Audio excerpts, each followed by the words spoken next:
আমার নাম হয়েছে সারুল হোসেন রাব্বি। আমরা সবাই আদর করে বাপ্পি দেয় আমার এলাকাবাসী, ঠিক আছে। মনে করুন আমি বিগত 13টা কিস্তি উল্লারে আনছি, আমার কিস্তি দেওয়ার লাগে 13 জন কোন হৃদয়বান ব্যক্তি বাংসিটা দিছে, কোন বাংচুদের বাচ্চা বাংসি দিছে। এরা দুই আগে পাইতাম, এরা ফুটকি মারলাম বলে আর মারে ফুটকি মারলাম বলে এরা দুই সামনে আমার বাংতিটা দিত, তাহলে বিষয়টা বুঝতাম। আমার সামনে দিছে কোন বাংচুটা আমার বাংতিটা দিছে, বাংতি রূপটা যদি আমি পাইতাম তাহলে তো কেমনে মারলাম বলে এটা তো আমি জানি।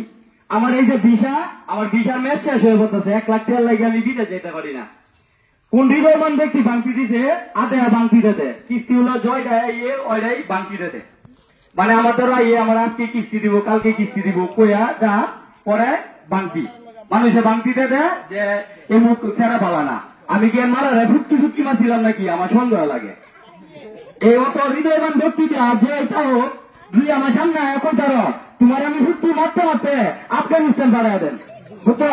এই যে বাংতি দাও না মাদার চুদের বাচ্চা, যে বাংতি দেয় এর মার করতে হয়েছে না, এ হয়েছে জনগণের সুদা মাদার চুদের বাচ্চারা। আমি তুমি বিদেশ নেবে পারি, ওখানে দৈনিক সপ্তাহে সপ্তাহে বেতন, ওখানে সপ্তাহে সপ্তাহে নেবে বেতন। আর আমার বিষয় লাগলো স্যার অল্প কিছুদিন যে আমি বিদেশ না যেতে পারি, এই মাদার চুদের তো সুদাম নেই, বাংতি করে বাংতির আর কিস্তি আমার টাকা জমা নিয়ে যা আয়া পরে আমার কিস্তি দেয় না। মাদার চোর কাঙ্কির বোধ তো মারে চুদি হালার ঘরে হালা।